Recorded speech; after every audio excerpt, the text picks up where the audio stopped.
अगर मैं आपको 100 रुपये दूँ तो आप लोग क्या क्या खरीदेंगे बताइए।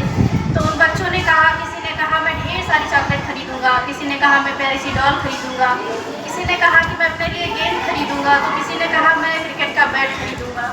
उसी में एक बच्चा शांत बैठा था। तब टीचर ने कहा कि आप इतना शांत क्यों बैठे हैं, आप क्या खरीदेंगे। तब बच्चे ने बड़ी सरलता से जवाब दिया, सर मैं अपनी माँ के लिए चश्मा खरीदूंगा। टीचर ने हंसकर कहा कि चश्मा तो तुम्हारे पापा भी तुम्हारी माँ के लिए खरीद सकते हैं, तो फिर तुम ही क्यों। तो बच्चे ने जो जवाब दिया उसका जवाब सुनकर टीचर का भी गला भर आया। बच्चे ने कहा कि सर मेरे पापा अब इस दुनिया में नहीं रहे। तो टीचर ने कहा कि बेटा तेरी सोच ही तेरी सबसे बड़ी कमाई है।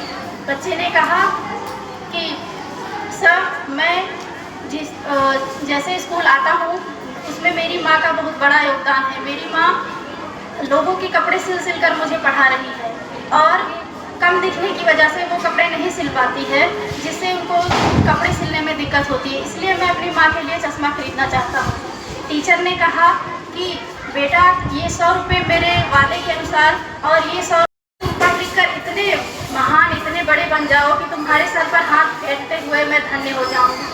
समय बीतता गया, काफ़ी समय बीत गया, लगभग 20 साल बीत गए। स्कूल वैसे का वैसा चलता रहा।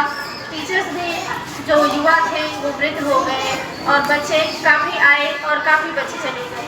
लगभग 20 साल के अंतराल बाद फिर उसी तरह मौसम हुआ और बारिश जोरों की होने लगी। क्लासेस उसी तरीके से चल रही थी।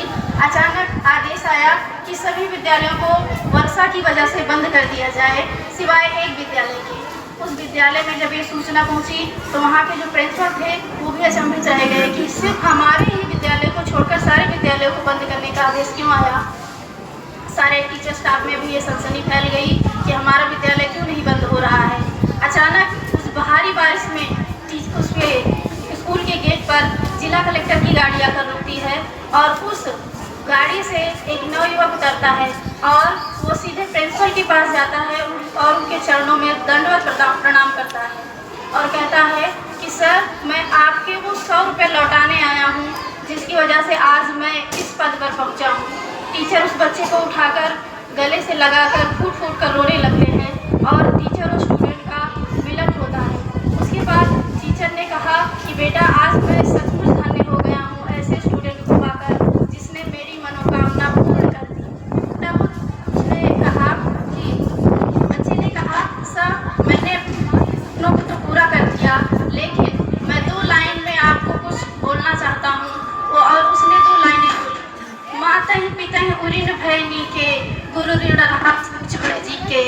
और उसने कहा कि हे गुरु मैं अपनी माँ के तो सारे सपनों को पूरा कर चुका हूँ लेकिन मैं जितना भी कर लूँ आपका ऋण मैं कभी नहीं चुका पाऊँगा।